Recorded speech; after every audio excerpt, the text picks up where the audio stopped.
अगर महाभारत की कहानियों को नजदीक से समझा जाए तो आपको लगेगा कि यहाँ सिर्फ ऐसे दो किरदार थे जिनके साथ न सिर्फ अन्याय हुआ बल्कि जो सबसे दो सशक्त किरदार थे, एक द्रौपदी और दूसरा कर्ण। जी हाँ, जहाँ कर्ण को पूरी जिंदगी उपेक्षा का शिकार होना पड़ा तो वहीं 5 पतियों का सौभाग्य मिलने के बाद भी एक भी उसके सम्मान की रक्षा नहीं कर पाया। लेकिन आपको जानकर हैरानी होगी कि कर्ण और द्रौपदी को लेकर एक और कहानी है, उनकी प्रेम कहानी।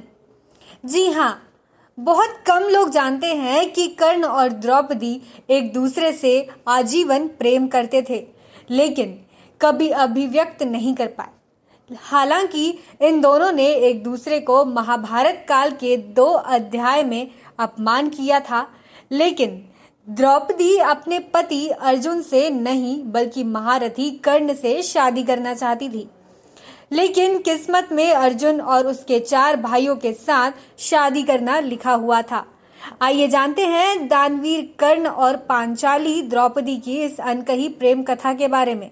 द्रौपदी एक ऐसा वर चाहती थी जो सर्वगुण संपन्न हो, जो एक कुशल योद्धा होने के साथ साथ नैन नक्श में अच्छा हो और हष्ट पुष्ट होने के साथ वो उसमें नैतिक गुण हो और वो बुद्धिमान भी हो। लेकिन ये सारी खूबियां सिर्फ एक ही योद्धा में मौजूद था और वो था महारथी कर्ण में।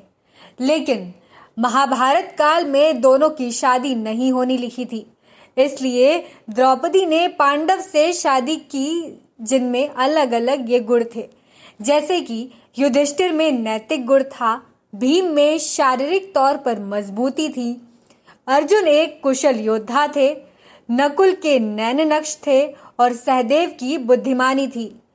पांचाल देश के राजा द्रुपद की पुत्री होने के कारण द्रौपदी से जुड़ी हुई कई विशेष बातें कई राज्यों में फैली हुई थी। उनकी सुंदरता, बुद्धि और विवेक को देखकर कई राजा द्रौपदी पर मोहित थे। लेकिन महारथी कर्ण को द्रौपदी का निडर स्वभाव बहुत पसंद था। द्रौपदी अपनी सखियों के साथ भ्रमण करने के लिए जाया करती थी। तभी द्रौपदी को देखते ही कर्ण को उनसे प्रेम हो गया। जब द्रौपदी के स्वयंवर के लिए राजा द्रुपद ने द्रौपदी के कक्ष में दासी द्वारा महान योद्धाओं के चित्र भिजवाए थे तो उनमें कर्ण का भी चित्र था। क्योंकि दुर्योधन का मित्र होने के कारण सभी कर्ण का सम्मान करने के साथ उन्हें राजसी परिवार के वंश की तरह मानते थे। द्रौपदी कर्ण का चित्र देखकर उन्हें पसंद करने लगी थी। जब स्वयंवर का दिन आया तो द्रौपदी की दृष्टि सभी राजाओं और पांडवों में से कर्ण को ढूंढ रही थी। वहीं द्रौपदी को उनके पिता राजा द्रुपद ने भीष्म से प्रतिशोध लेने की प्रतिज्ञा के बारे में बहुत पहले ही बता दिया था। साथ ही द्रौपदी ये जान भी चुकी थी कि कर्ण एक सूत पुत्र है और अगर उसका विवाह कर्ण से होता है तो वो जीवन भर एक दास की पत्नी के रूप में पहचानी जाएगी। तभी उन्होंने सोचा कि कर्ण से विवाह करने के बाद अपने पिता की प्रतिज्ञा को पूरा करने में वो सहयोग नहीं कर पाएगी। इस दुविधा में पड़कर द्रौपदी ने अपने दिल के बजाय दिमाग की बात सुनते हुए कर्ण से विवाह का इरादा छोड़ दिया। वहीं एक बार की बात है, जब भीष्म पितामह मृत्युशैया पर मौत की प्रतीक्षा कर रहे थे, उस समय महारथी कर्ण भीष्म से मिलने पहुंचे। उन्होंने भीष्म को द्रौपदी से आजीवन प्रेम करने का रहस्य बताया। जब वो अपनी प्रेम कहानी से जुड़ी विभिन्न घटनाएं भीष्म को बता रहे थे तो ये बात द्रौपदी ने भी सुन ली। उस समय द्रौपदी को ज्ञात हुआ कि केवल वो ही नहीं बल्कि महारथी कर्ण भी उनसे बहुत प्रेम करते हैं।